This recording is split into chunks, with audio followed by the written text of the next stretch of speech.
Imagine waking up this morning to discover the political map of Britain shifting under your feet.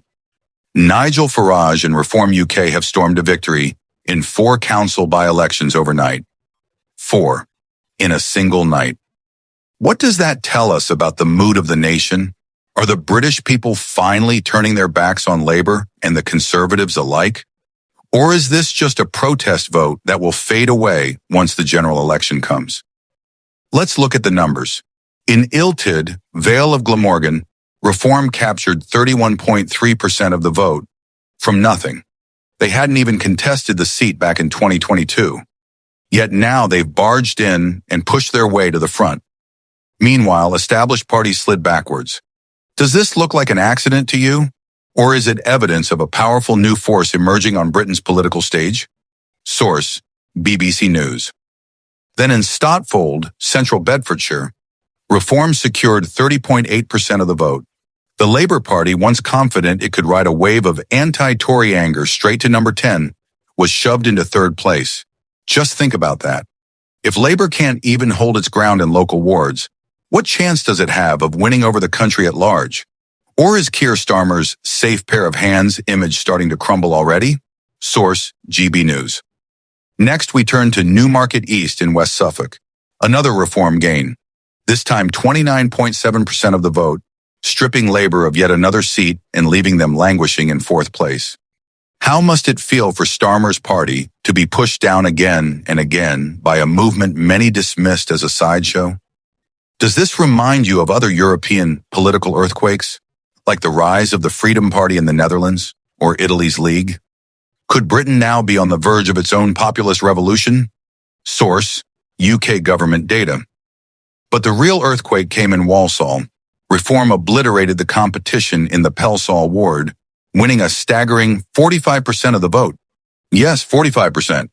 Their share of the vote leapt by 31.3 points, while the Conservatives collapsed by over 24 points. This isn't just a win, it's a humiliation for the Tories.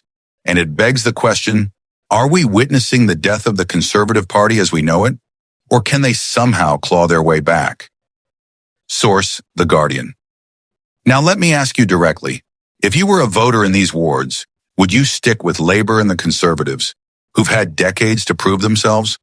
Or would you take a chance on a new party promising radical change? Comment below. Your answers could be featured in our next episode here on England Now 7. Even Nadine Dorries, a former Tory minister who defected to Reform, couldn't hide her delight. She said the Conservatives threw everything they had at Bedfordshire, but still crashed to defeat. Her message was clear. The old parties can't deliver, and the public knows it. But do you agree with her? Or do you think Reform's wins are more about anger than genuine trust in Farage's leadership? To be fair, not every seat fell. The Conservatives did manage to scrape a win in Cheshire East, but Reform took 4 out of 5 contests on the night. That's not luck. That's momentum. And momentum is what wins elections. Could this be the early warning sign that Westminster has ignored for too long? Source: BBC. Remember, this isn't happening in isolation. Back in May's local elections, Reform gained 677 councillors and control of 10 councils, far exceeding every expert prediction. Since April, they've led in every single national opinion poll. Some surveys even put Nigel Farage ahead of Labour and the Tories combined. Let that sink in for a moment. Combined. If that trend holds, Britain could be headed for one of the most dramatic political shakeups in living memory. Source: Financial Times.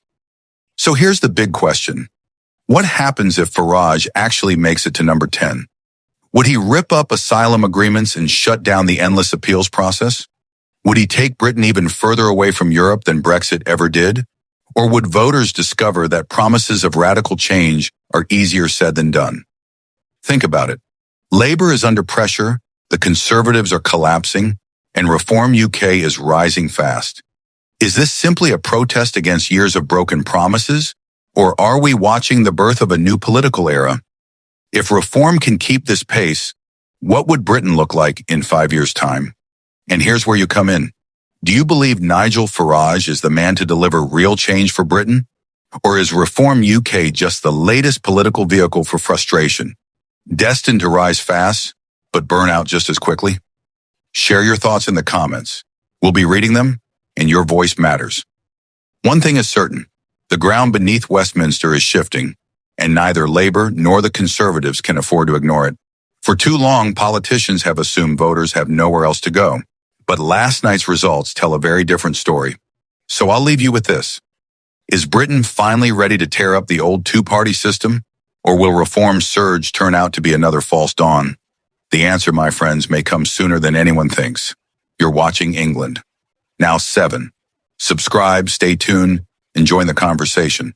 Because Britain's future might just be rewritten before our eyes.